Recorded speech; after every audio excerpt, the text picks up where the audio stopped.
Doug Thompson here. We're in the shop on a Sunday having some fun, and my dear friend Doug has a vise of some type that he's going to talk about. It's broken right here. I don't know exactly what that thing is called, but we're going to groove this out a little bit more. Even though it's misaligned, we're going to go ahead and weld it off with some silicon bronze.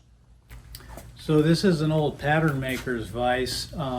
It's probably from the 40s or 50s or so. They've brought these back into production out of China and India and stuff. But anyway, this is one of the original ones, and it has a base to it, and it articulates, so you can have it in a lot of different positions. Pattern makers would use these things, or people are making decoys and things, but basically wood carvers more or less. Pattern makers would make wooden masters that they were then going to take metal castings of later. And unfortunately, this was gotten in a garage sale. Unfortunately, whoever had this before had been whaling on this thing and snapped this, cracked this.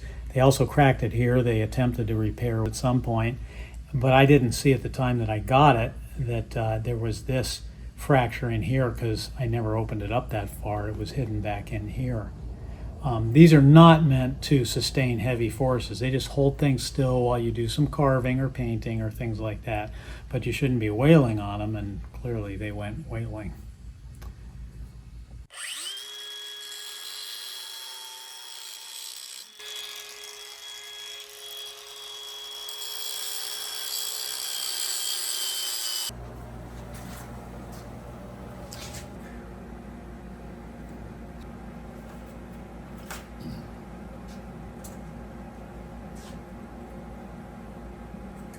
We're going to do the repair with silicon bronze.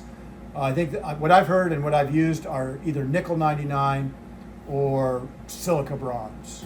I want to put enough weld on that I know that I've joined these parts together, but not so much that I'm going to have to spend a bunch of time grinding them. I'm going to turn it over to one side, turn it over to the other side.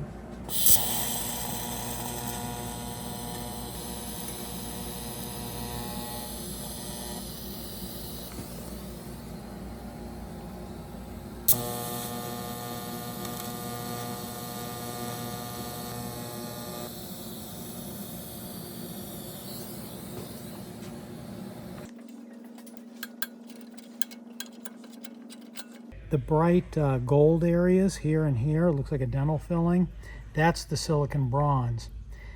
This that's all pockmarked is the old brass or pure bronze, and it got so hot in the TIG welding that it started to boil off, and that's why it's got this pocking in here, which isn't a problem because the strength is now in the TIG weld. Then once that was all welded up, there was a heavy bead across here and across here, which meant that this section couldn't slide through this aperture. It was binding.